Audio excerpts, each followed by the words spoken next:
সুপ্রিয় দর্শকবৃন্দ, আসসালামু আলাইকুম রহমতুল্লাহি ওয়া বারাকাতুহু। প্রীতি ও শুভেচ্ছা নেবেন, আশা করি সকলেই ভালো আছেন। ইনকিলাব মঞ্চের মুখপাত্র শরীফ ওসমান হাদির গুলি করে হত্যার ঘটনার রেশ কাটতে না কাটতেই আবারও গুলি করে হত্যার ঘটনা ঘটল যশোরে। এবার যশোরে এক বিএনপি নেতাকে গুলি করে হত্যা করার ঘটনা ঘটেছে। এ নিয়ে দৈনিক আমার দেশ পত্রিকায় একটি প্রতিবেদন প্রকাশিত হয়েছে। চলুন দেখি সেখানে বিস্তারিত কি লিখেছে।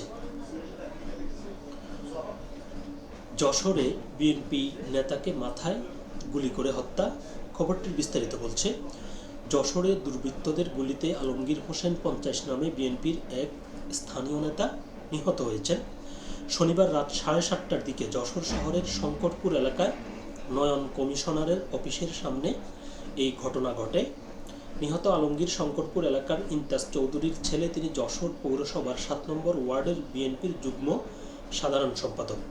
নিহতের বড় ভাই জাহাঙ্গীর হোসেন জানান, শনিবার রাত 7:30টার দিকে আলমগীর শঙ্করপুর এলাকায় নয়ন কাউন্সিলরের অফিসের সামনে গল্প করছিলেন।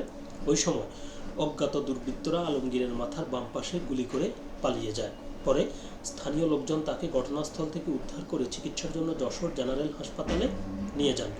যশোর জেনারেল হাসপাতালের জরুরি বিভাগের চিকিৎসক বিচিত্র মল্লিক বলেন, লোকজন রক্তাক্ত অবস্থায় আলমগীরকে হাসপাতালে আনে। তার মাথায় গুলির আঘাতের চিহ্ন রয়েছে।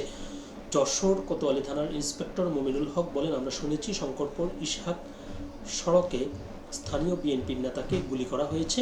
তার মাথায় গুলি লেগেছে বলে জানতে পেরেছি। পুলিশ ইতোমধ্যে ঘটনাস্থলে গিয়ে প্রকৃত ঘটনা জানতে এবং আসামিকে ধরতে চেষ্টা করছে। তো মূল প্রতিবেদনটি এ পর্যন্তই ছিল।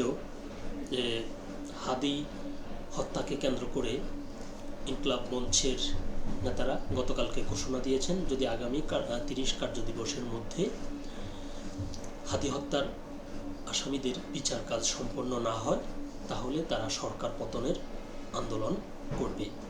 এরকম একটি পরিস্থিতিতে আজকে আবার যশোরে এই বিএনপি নেতাকে গুলি করে মারার খবর সামনে এসেছে। তো যেহেতু ইতোমধ্যেই ত্রয়োদশ জাতীয় সংসদ নির্বাচনের তফসিল ঘোষণা হয়েছে এবং প্রার্থীদের মনোনয়ন বাছাই চলছে, এরকম পরিস্থিতিতে এভাবে আইনশৃঙ্খলা পরিস্থিতির যদি অবনতি হয় তাহলে নির্বাচনে অংশগ্রহণকারী সকলেই আতঙ্কিত বোধ করবে। আশা করছি সরকার এ ব্যাপারে পদক্ষেপ গ্রহণ করবে। সকলে ভালো থাকবেন, সুস্থ থাকবেন। আল্লাহ হাফেজ।